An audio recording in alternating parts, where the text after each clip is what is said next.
பரபரப்பாகவும் பக்தி வைராக்கியமாகவும் இயங்கிக் கொண்டிருக்கிறது அந்த கிராமம். பனையேறி குடும்பங்களும் சில கரையாளர்கள் குடும்பத்தினரும் வசித்து வந்தனர். கரையாளன் என்னும் சொல்லானது கிராமத்தில் அதிக செல்வங்களை வைத்திருக்கும் உரிமையாளரை குறிப்பதாகும். இவர்கள் திருச்செந்தூர் முருகன், உள்ளூர் பத்திரகாளி, கல்லுங்கடியான், முப்பிடாதி என்னும் சாமிகளையும் வணங்கி வந்தனர். ஆண்டுதோறும் கொடை கொடுப்பது வழக்கம். ஆனி மாதம் பிறந்த பின் மறுநாளில், இளைய முருகா, இளைய முருகா, என்னல காலங்காத்தால மணி 5 ஆச்சு, இன்னும் உறங்கிட்டு இருக்க? பனையேற போக வேண்டாமா? என்னவே வாவே போலாம் பனையேற. ஆமாண்ணே, காத்து காலம் பத்தியெல்லாம் உடம்பெல்லாம் அடிச்சு போட்ட மாதிரி வலிக்குது. அதான் கொஞ்ச நேரம் உறங்கிட்டேன். செத்த இரு, இந்த நீத்து தண்ணி குடிச்சிட்டு வந்துருந்தேன். ஆணி காத்து அம்மியே நகர்த்திடும் வாக, மனுஷங்களை விட்டா வைக்கும். நம்ம பழப்ப பாக்கலாப்பா. இந்தாங்க நீரும் செத்தம் குடியும். ஆமாண்ணே, பனையேறி பயணி இறக்கிட்டு வித நெல் வேற இருக்கு, நாத்து பாவணும்ல. வித நெல்லுன்னு சொன்னோடனேதான் ஞாபகம் வந்துச்சு. ஆடி மாசம் வேற பிறந்துருச்சு. சாமிக்கு கொடை குடுக்கறத பத்தி ஏதாவது சொன்னாவளா? ஆமாண்ணே, வழக்கம் போல ஆடி மாசம் கடைசி வெள்ளி அல்லது கடைசி செவ்வான்னு பேசிக்கிட்டாங்க. இன்னைக்கு எல்லாரும் போய் இந்த வரி பத்தி பேசணும்னு சொன்னாங்க. இன்னைக்கு போவோண்ணே. சரி சரி, இன்னைக்கு போய் கரையாளர் குடும்பத்தை கூட்டி சேர்த்து ஒரு முடிவு பண்ணிடுவோம். இப்ப வாவே நம்ம போலாம். இருங்கண்ணே, வந்துட்டேன். அன்று மாலையில் மக்கள் கூட்டம்.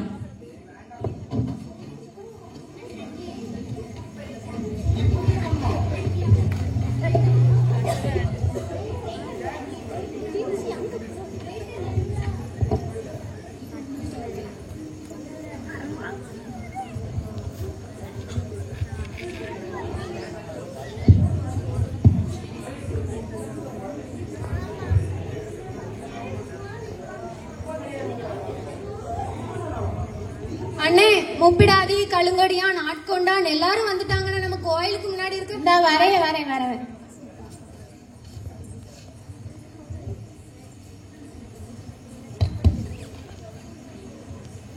ஐயா வந்துட்டாங்க.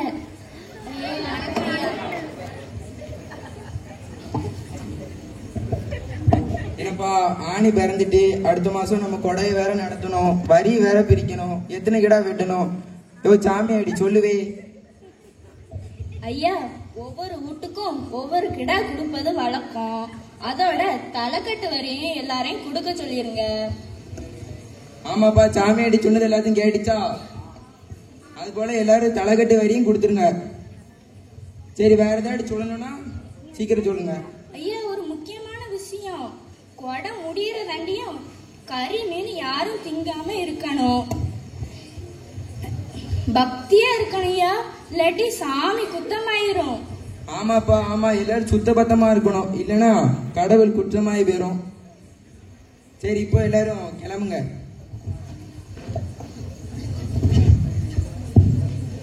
ஒவ்வொரு குடும்பங்களிலும் கொடை விழா தொடங்குகிறது குதூகலமாய். ஊர் கோவில் கூட வருது, வீடு வெள்ளை அடிக்கணும், கழுவுறது, மொழுகிறது, எல்லா வேலையும் பார்க்கணும். நான் வயலு வரப்புன்னு தான் இருப்பேன். நீங்க 3 பேர் தான் வீட்டு வேலையை பார்க்கணும். சரிங்க, நாங்க எல்லா வேலையும் பார்த்துக்கிறோம், நீங்க உங்க வேலையை பாருங்க. எப்பா, அந்த ஊர் தலைவர் பொண்ணு பட்டு பாவடைக்கு ஏத்தாப்புல கண்ணாடி வளையல் போட்டிருக்காப்பா. சரிம்மா, உனக்கும் வாங்கிட்டா போச்சு. இவா கேட்டா மட்டும் எல்லாம் வாங்கி தந்துருங்க, நான் கேட்டா மட்டும் ஒன்னும் வாங்கி தர மாட்டீங்க. என்னையா உனக்கு வேணும், நீ சொல்லு, வாங்கி தருவாரு உங்க அப்பாரு. ஏல,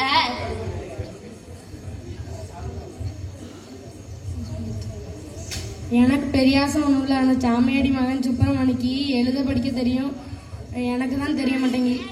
ஏல, சாமியாடிக்கு 4 பெரிய ஆட்களோட பழக்கம் வழக்கம் இருக்கு. எனக்கு இந்த பனையும் வீட்டையும் ஆட்டையும் மாட்டையும் தவிர ஒன்னும் தெரியல. கவலைப்படாதப்பா, அந்த ஆண்டவன் பார்த்துக்குவான்.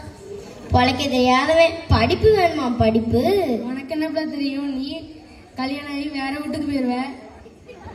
சரி சரி, உங்க சண்டை முதல்ல வருங்க, அந்த ஆண்டவன் பார்த்துக்குவான். இவ்வாறாக இருண்டு கிடந்த ஊரில் ஒளியேற்ற வருவது சார்லஸ் தியோபிலஸ் ஈவால் ரேனியஸ் என்னும் இயற்பெயர் கொண்ட ரேனியஸ். இவர் நவம்பர் 5, 1790 ஆண்டு ஜெர்மனியில் ரஷ்யாவில் கிராடன்ஸ் என்னும் ஊரில் பிறந்தார். இவரது தந்தை நிக்கோலஸ் ரேனியஸ் பிரஷ்ய இராணுவத்தில் பணிபுரிந்தார். தாய் கேத்ரின் டாரதி ரேனியஸுக்கு 6 வயதாகும் போது அவரது தந்தை மறைந்தார். 14 வயது வரை கல்வி கற்று பின் பணிபுரிந்தார். இறை ஊழியத்தில் ஆர்வம் ஏற்பட்டதால் பெர்லின் சென்று இறையியல் கல்வி பயின்று 1812 குரு பட்டம் பெற்றார். சீர்திருத்த திருச்சபையை சேர்ந்த ரேனியஸ் ஜூலை 4 1814 ஆண்டு சர்ச் மிஷனரி சொசைட்டி சார்பாக இந்தியாவுக்கு வந்தார். ரேனியஸ் தரங்கம்பாடியில் 5 மாத காலம் தங்கி தமிழ் கற்றார். பின்பு சென்னையில் ஆனி வேன் சாம்ரின் என்ற டச்சு நாட்டு பெண்ணை திருமணம் செய்து கொண்டார். தமிழோடு தெலுங்கு மொழியையும் கற்றுக்கொண்டார். ரேனியஸ் இந்திய சமூகத்தில் நிலவிய சாதி ஆசாரங்களை எதிர்த்தார். எனவே சர்ச் மிஷன் சொசைட்டி அவரை சென்னை பதவியிலிருந்து நீக்கியது. ஆங்கிலிக்கன் திருச்சபையோடு இயைந்து போக முடியாமல் சென்னையிலிருந்து திருநெல்வேலிக்கு மாற்றப்பட்டார். கத்தீட்ரல் ஆலயம் இருக்கும் இடத்தில் 1826 முதலில் ஒரு சிறு தேவாலயத்தை கட்டினார். அதுவே உருமாறி இன்று ஊசி கோபுரம் என்று அழைக்கப்படும் தூய திருத்துவ பேராலயம். அடைக்கலாபுரம், முதலூர், கடாட்சபுரம், அன்பிநகரம், ஆசீர்வாதபுரம், டோனாவூர் போன்று திருநெல்வேலி மாவட்டத்தில் 371 திருச்சபைகளை உருவாக்கினார். சாதி பாகுபாடுகளை தகர்த்தார். அனைவரும் தமிழில் கற்க வேண்டும் என பாட நூல்களை தமிழில் மொழிபெயர்த்தார். பாடசாலைகளுக்கு தேவையான ஆசிரியர்களும் மத போதகர்களும் இல்லாத காரணத்தால் அவர் ஒரு செமினரி பள்ளியை உருவாக்கினார். அதுதான் பிஷப் சார்ஜன் என்று இன்றும் அழைக்கப்படுகிறது. மேலும் பெண்கள் கல்வி கற்க வேண்டும் என்று மேரி சார்ஜன் பள்ளியையும் தோற்றுவித்தார்.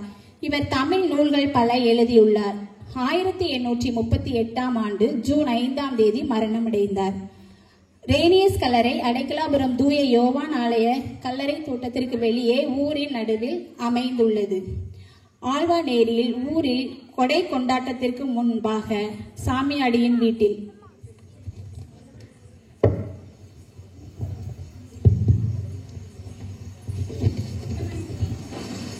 சுப்பிரமணி ஒழுங்கா விரதம் இருக்கணும்ல. நம்ம தாத்தா கூட்டம் காலத்துல இருந்து பரம்பரையா நம்ம சாமியாடி குடும்பமா இருக்கோம். என்ன மாதிரி குறிச்சல கத்துக்க. எனக்கு எல்லாம் தெரியும். நான் உன்னோட பக்தியா தான் இருக்கேன். ஏதோ 4-5 வார்த்தை எழுத படிக்க தெரிஞ்சோன்னா என்னமா பேசுது. அவன் ஒன்றும் அப்படி இல்லைங்க. அவன் உங்களை விட நல்லாவே குறி சொல்லுவான். நம்ம பரம்பரையான வழக்கத்தை கண்டிப்பா காப்பாற்றுவான். அப்படிதானையா? ஆமாமா. உன்னதத்திலிருந்து தோன்றிய அருணோதயம் 1828 ஆண்டு ரேனியஸ் ஐயரவர்கள் மூலம் ஆழ்வானேரியை சந்தித்தது. ஆம், ஆழ்வார்கள் வாழ்ந்ததால் ஆழ்வானேரி என்று நம் ஊர் பெயர் பெற்றதாக கூறுகிறது சரித்திரம். ஆழ்வானேரி ஓர் பழம்பெரும் கிராமம். பழமையான குடியிருப்புகளின் தொன்மை அதை வெளிப்படுத்துகிறது. இந்த கிராமம் பழங்காலத்தில் ஆழ்வார் திருநகரில் உள்ள தம்பு ஐயங்கார் என்பவருக்கு சொந்தமாக இருந்துள்ளது. இந்த கிராமத்தை சுற்றிலும் அதன் எல்லை கற்கள் நடப்பட்டிருக்கிறது. எல்கை கற்களில் சங்கு சக்கரங்கள் அடையாளங்களாக பொறிக்கப்பட்டுள்ளது. ஆழ்வார் திருநகரியில் உள்ள நம்மாழ்வார் கோயில் எனும் வைணவ கோயிலுக்கு வைணவ அரசர் ஒருவரால் மானியமாக விடப்பட்ட ஊராக இவ்வூர் இருந்திருக்கலாம் என கருதப்படுகிறது. நாளடைவில் பிராமணர்களுக்கு சொந்தமான ஊராக இது மாறியுள்ளது. அக்காலத்தில் ஆழ்வானேரி மேல ஊர், ஆழ்வானேரி கீழ ஊர், புதுக்குறிச்சி என 3 பகுதிகளை கொண்டதாக இருந்துள்ளது. இப்பொழுது இந்த ஆழ்வானேரியில் ஒவ்வொரு ஆண்டும் முன்னோர்கள் சாமிகளுக்கு கொடை கொடுப்பது வழக்கம். அதுபோல 1828 ஆண்டு ஆடி மாதத்தில் சாமக்கொடை நடைபெற்று கொண்டிருக்கிறது.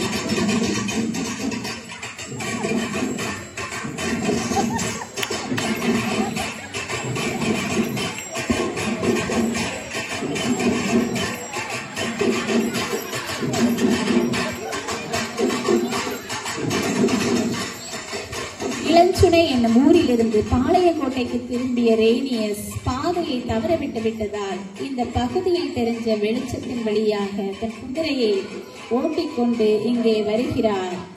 கொடை நடந்து கொண்டே இருக்கிறது. சொல்லுமா. இப்போ எங்க போறதுன்னு தெரியலையே. நல்லா இருக்கும். நல்ல பயிர். நல்ல பாய் தெரியும். சரி, என்னோட பாய் ரொம்ப சீரும் சிறப்பா இருக்கும்.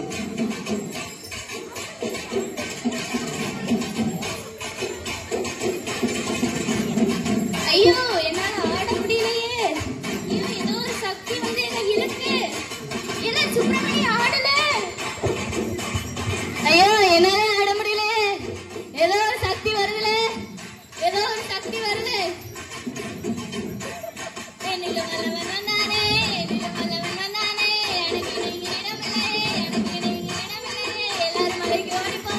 எல்லாரும் மலைக்கு ஓடி போவோமே.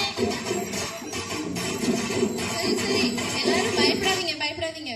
உட்காருங்க உட்காருங்க. எல்லாரும் எப்படி இருக்கீங்க? நல்லா இருக்கீங்களா? சரி, இந்த ஊர் பேர் என்னது? ஓ, ஆல்வான் ஏரியா. சரி, எல்லாரும் என்ன பண்ணிட்டு இருக்கீங்க? ஓ, அப்படியா? நான் இப்போ இளஞ்சுனையில இருந்து வந்து பாளையங்கோட்டைக்கு போனோம். நான் வழியை தவற விட்டுட்டேன். எனக்கு என்ன பண்றதுன்னு தெரியாம நின்றுட்டு இருக்கும் போது இங்க ஒரு ஒலி தெரிஞ்சது. என்னதுன்னு வந்து பார்த்தா நீங்க ஆடி பாடிக்கிட்டு இருக்கீங்க. ஐயோ அம்மா, என்னை ஓந்தாங்க அடிச்சுட்டு என்னை காப்பாத்துங்க. எனக்கு வலிக்குதே, ரொம்ப வலிக்குதே, காப்பாத்துங்க. சரி சரி, எல்லாரும் பயப்படாதீங்க பயப்படாதீங்க. பயப்படாதீங்க. வெள்ளக்காரன் வரும்போதுலே நினைச்சேன் கண்டிப்பா சாமி குத்தமா இருக்கும்.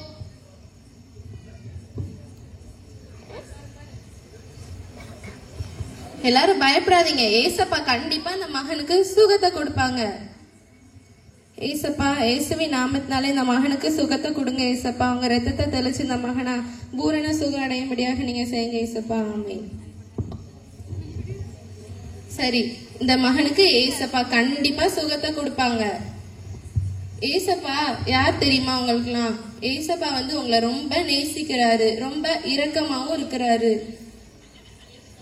ஏசப்பா நோய்களெல்லாம் குணமாக்குவாரு, பேய் பிசாசுகளெல்லாம் துரத்துவாரு. ஏசப்பா பெரிய வல்லமை படைத்தவரு. எல்லாரும் அவரை நம்புங்க, அவரை உங்க உள்ளத்துல ஏற்றுக்கொள்ளுங்க. எனது பேய் பிடிச்சது தடுத்து வர அவரே நேத்தியோ வளரிட்டு இருக்காரு, நீ வேற சும்மா இரு. சரி சரி, எனக்கு இப்ப சரியாயிட்டு. எனக்கு வலிக்கவே இல்லை. எனக்கு மோந்தாங்க அடிச்சது குணமாயிட்டு. ரொம்ப நன்றியா. அது எனக்கு சொல்லாதப்பா அந்த நன்றிய. ஏசப்பா தான் உனக்கு சுகப்படுத்திருக்காங்க. ஆமா, அவர் சொன்ன வல்லவர் யார் தெரியுமா? தெரியாத, நீர்தானா? அது நான் அல்ல, அவர்தான் கர்த்தராகிய இயேசு கிறிஸ்து. அவர்தான் உங்க எல்லாரையும் நேசிக்கிறவர். நீங்க எல்லாரும் அவரை நம்புங்க. ஐயா, நீங்க சொல்ற கடவுளை நான் நம்புறேன் ஐயா. நீங்க அங்க இருந்து வரும்போதுல ஏதோ ஒரு சக்தி என்ன தடுத்துச்சுதான். அந்த சாமியோட அருள் எனக்கு கிடைக்கவே இல்லையா. ஆமாயா, அவர் சொல்றது உண்மைதான். நீங்க வரும்போது உங்களை சுத்தி ஒரு பெரிய ஒளிவட்டமே தெரிஞ்சது. யாராலையும் ஆடவே முடியல. உங்ககிட்ட ஏதோ ஒரு சக்தி இருக்குதுன்னு நினைக்கிறேன். இவர் கடவுள் உண்மைதான் போலயே. சரி, எல்லாரும் தொடர்ந்து இன்னும் ஏசப்பாவை நம்புங்க. நான் கிளம்புறேன். போயிட்டு இன்னொரு நாள் கண்டிப்பா உங்களை சந்திக்க வருவேன். ஐயா ஐயா இருங்கய்யா, நீங்க பாளையங்கோட்டை வழியை தவறட்டீங்களா? நாங்க உங்களை கூட கூப்பிட்டு வரையா. சரி, வாங்க போலாம்.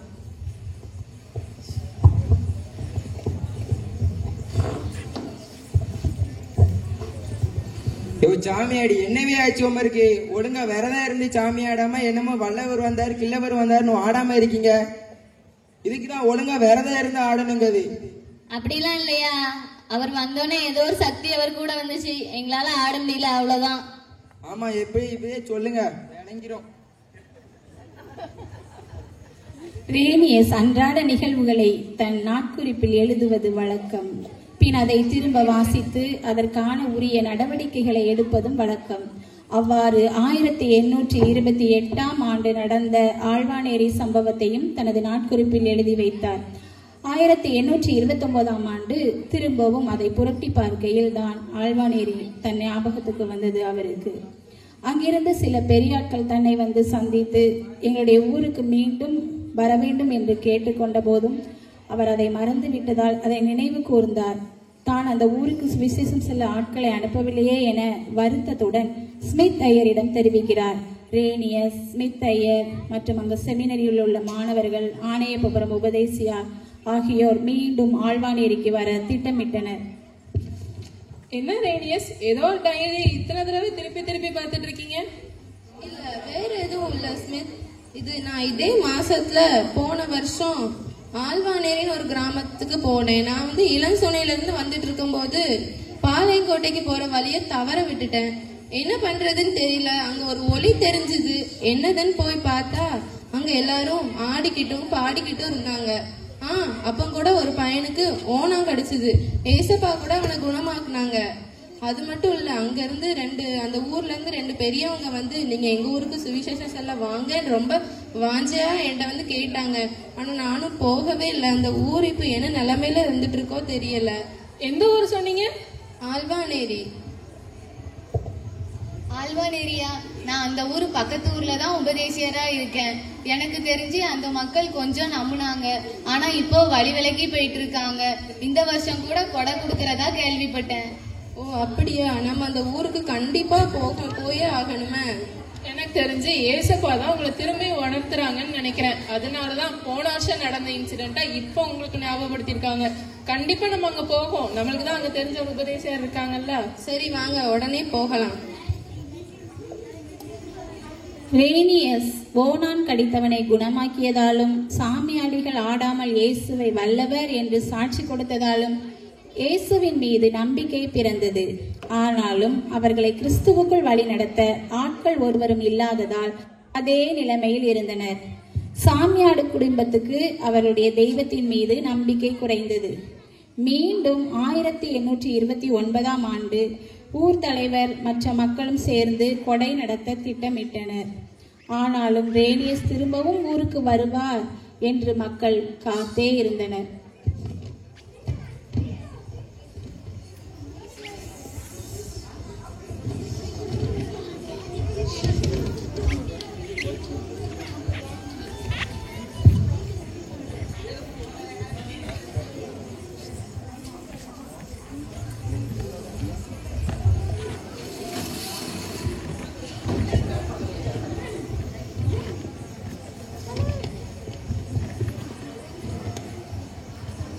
என்னப்பா, என்ன இந்த வருஷம் மட்டும் ஒழுங்கா சாமி ஆடிங்களா? இப்படி கொடை வேற நடத்தணும். ஒழுங்கா சாமி ஆடுங்க இந்த வருஷம் மாட்டு. ஐயா, எங்களுக்கு எல்லாம் நம்பிக்கை இல்லையா? என்னதான் சொன்னாலும் உங்களுக்கு புரியாது. ஐயா, என்னையா சும்மா கோவப்பட்டு இருக்கீங்க? எங்களுக்கு அந்த சாமி மேல நம்பிக்கை இல்லைன்னா நீங்க அந்த சாமி எப்படி எங்க மேல இறங்கும்? எங்களுக்குலாம் அந்த சாமி மேல நம்பிக்கை இல்லை. நீங்க ஆடன்னா வேற எவனையும் கூட்டு வச்சு ஆடுங்க. ஆமா, இந்த வருஷமா கொடையை நடத்த விடாம பண்ணிருங்க.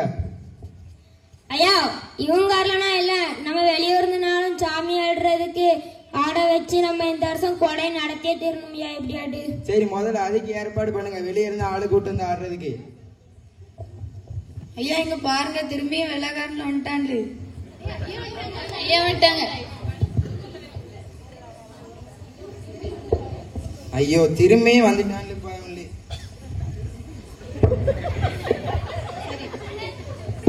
ஐயா ஐயா, என்ன நீங்க பயப்படுற மாதிரி எல்லாம் நாங்க உங்க கொடையை நிறுத்தலாம் வர மாட்டோம். உங்களுக்கு நல்லது சொல்றதுக்கு தான் வந்திருக்கோம். சரி, சொல்லுங்க சொல்லுங்க. சரி, எல்லாரும் எப்படி இருக்கீங்க? நல்லா இருக்கீங்களா? சரி சரி, எல்லாரும் உட்காருங்க. சரி, என்னதான் சொல்லுதாங்கன்னு கேப்போமே. ஏசப்பா ரொம்ப நல்லவங்க. ஏசப்பா இதுல எனக்கு நம்பிக்கை இல்ல. வாரவங்களும் வாங்க என் கூட. ஏசப்பா கண்ணு தெரியாதவங்களுக்கு கண் பார்வையை கொடுத்திருக்காங்க. நடக்க முடியாதவங்களுக்கு நடக்கிறதுக்கு பலனை கொடுத்திருக்காங்க. காது கேட்காதவங்களுக்கு காது கேட்கிற பண்ணிருக்காங்க. மறிச்சவங்கள கூட உயிரோட எழுப்பியிருக்காங்க. அதனால ஏசப்பா அவங்க எல்லாருக்கும் கண்டிப்பா அதிசயம் செய்வாங்க. நீங்க எல்லாரும் ஏசப்பாவை இன்னும் தொடர்ந்து நம்புங்க. இந்த மகனை கூட போன வருஷம் ஏசப்பா குணமாக்குனாங்களே. ரொம்ப நன்றி ஐயா. சரி சரி, உங்க ஊர்ல கூட ஒரு மகனை ஏசப்பா சாட்சியா நிறுத்தியிருக்காங்க. அதனால இன்னும் எல்லாரும் ஏசப்பாவை தொடர்ந்து தேடுங்க. ஏசப்பா அவங்க எல்லாரையும் ஆசீர்வதிப்பாங்க. ஐயா, இவன் தான் சாமியாடி மகன் சுப்பிரமணி. இந்த ஊர்ல இவனுக்கு தான் எழுத படிக்க தெரியும். சோத்திரம் ஐயா. உனக்கு எழுத படிக்கலாம் தெரியுமா? ஆமாய்யா, எனக்கு கொஞ்சம் கொஞ்சம் எழுத படிக்க தெரியும். அப்படின்னா இந்த ஊர்ல இருக்கிற சின்ன பிள்ளைங்களுக்குலாம் நீ எழுத படிக்க சொல்லி கொடு. கண்டிப்பாயா. நீ தான் இந்த ஊருக்கு இனிமே ஆசான். ஏல மவனே, அவன் ஆசை நிறைவேறல.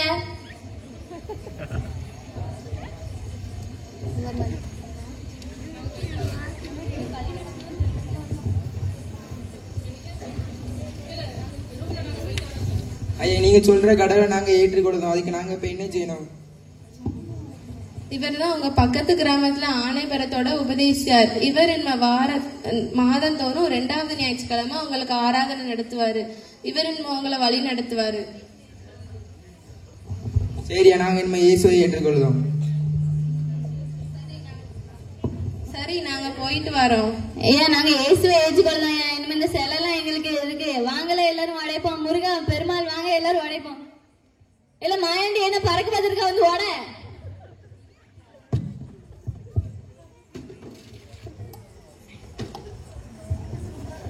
மீண்டும் ரேனியஸ் வந்து சுவிசேஷம் கூறியதும் ஒரு சில குடும்பங்களை தவிர மற்ற குடும்பங்கள் இயேசுவை ஏற்றுக்கொண்டனர். சாமியாடி மகன் சுப்பிரமணி மற்றும் அவனது நண்பர்கள் சேர்ந்து அங்கிருந்த சிலைகளை தகர்த்தெறிந்தனர். சுப்பிரமணியை ஊர் சிறுவர்களுக்கு கல்வி கொடுக்கும் ஆசானாக நியமித்தார். ஆணையப்பபுரம் உபதேசியாரை அடிக்கடி ஆழ்வானேரிக்கு சென்று மக்களுக்கு சுவிசேஷ செய்தியை கூறி வர ஏற்பாடு செய்தார். மேலும் சுப்பிரமணிக்கு செமினரி பள்ளியில் சேர்ந்து படிக்கும் வாய்ப்பையும் கொடுத்தார்.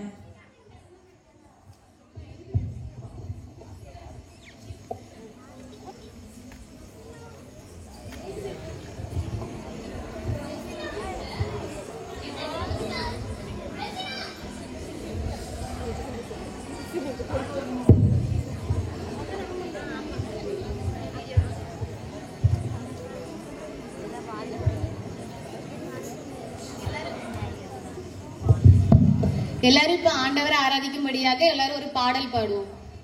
அல்லேலூயா கர்த்தரையே ஏகமாய் துதியுங்கள், அவர் நடக்கும் செயல்களெல்லாம் காத்தோரை துதியுங்கள், வல்லமையாய் கிரியை செய்யும் வல்லோரை துதியுங்கள், எல்லோரையும் ஏற்றுக்கொள்ளும் இயேசுவை துதியுங்கள், ராஜாதிராஜனாம் இயேசுராஜன் பூமியில் ஆட்சி செய்வார். அல்லேலூயா அல்லேலூயா, தேவனை துதியுங்கள். வேத பாடம் வாசிக்க கேட்போம்.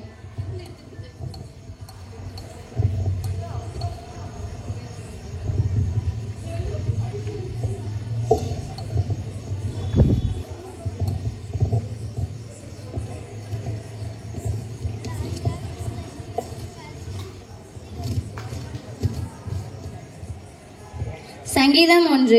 துன்மார்க்கருடைய ஆலோசனையில் நடவாமலும் பாவிகளுடைய வழியில் நில்லாமலும் பரியாசக்காரர் உட்காரும் இடத்தில் உட்காராமலும் கர்த்தருடைய வேதத்தில் பிரியமாய் இருந்து இரவும் பகலும் அவருடைய வேதத்தில் தியானமாய் இருக்கிற மனுஷன் பாக்கியவான். அவன் நேர்கால்களின் ஓரமாய் நடப்பட்டு தன் காலத்தில் தன் கனியை தந்து இலையுதிராதிருக்கிற மரத்தை போல் இருப்பான். அவன் செய்வதெல்லாம் வாய்க்கும். துன்மார்க்கரோ அப்படி இராமல் காற்று பறகடிக்கும் பதரை போல் இருக்கிறார்கள். ஆகையால் துன்மார்க்கர் நியாய தீர்ப்பிலும் பாவிகள் நீதிமான்களின் சபையிலும் நிலை நிற்பதில்லை. கர்த்தர் நீதிமான்களின் வழியை அறிந்திருக்கிறார், துன்மார்க்கரின் வழியோ அழியும். வாசித்து முடித்து.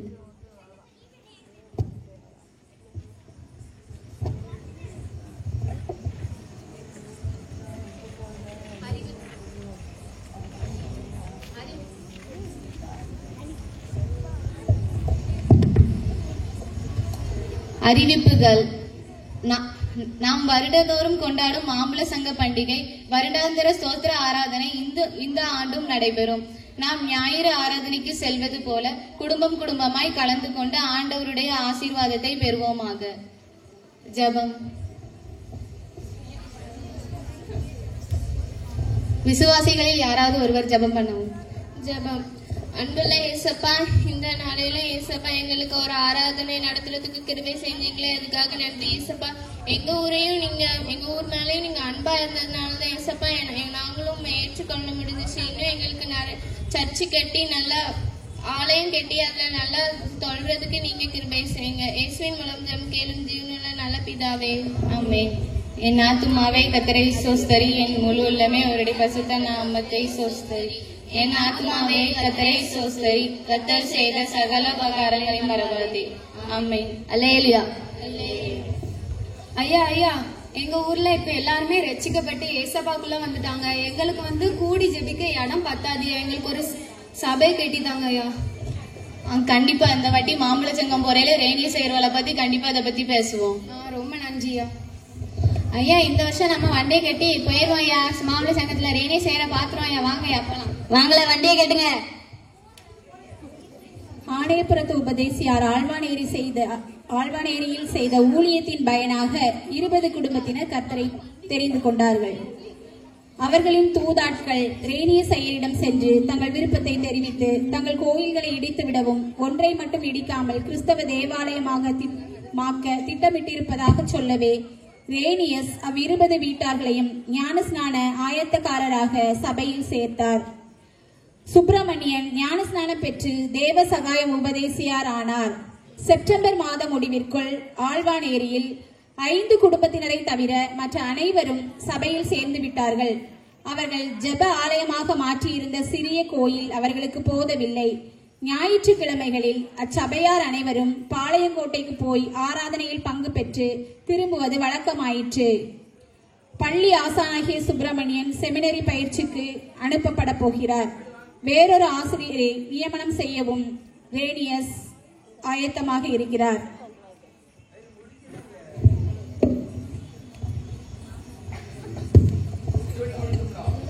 சரி வாங்க, ஐயாவை பார்த்துட்டு போவோம்.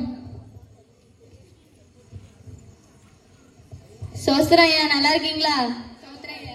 நாங்க கர்த்தருடைய கிருபையினால நாங்க நல்லா இருக்கோம். நீங்க நல்லா இருக்கீங்களா? உங்க கிராமத்து மக்கள் எல்லாரும் நல்லா இருக்காங்களா? நாங்களும் நல்லா இருக்கோம் ஐயா, உங்க புண்ணியத்துல. சரி சரி, என்ன விஷயமா வந்தீங்க? ஐயா, நம்ம ஊர்ல விசுவாசிகள் பெருகிட்டதே வர்றதுனால அந்த குடிசையில ஆண்டவர் ஆராதிக்கு இடம் பத்தலையா, அதனால எங்களுக்கு ஒரு ஆலயம் கட்ட தரணும். நாங்களும் உங்களுக்கு ஆலயம் கட்டணும்னு தான் ஏற்பாடு செஞ்சுட்டு இருக்கோம். நீங்களே வந்துட்டு கேட்டீங்களா? அப்புறம் என்ன, கட்டிடுவோம். கண்டிப்பா நம்ம கட்டுறோம். கர்த்தருடைய கிருபையால நம்ம கண்டிப்பா ஆலயத்தை கட்டுறோம். ஐயா, நாங்களும் ஊடு ஊடா போய் காணிக்க பிரிச்சு உங்களுக்கு தந்துருக்கோம் ஐயா. ரொம்ப நல்லது.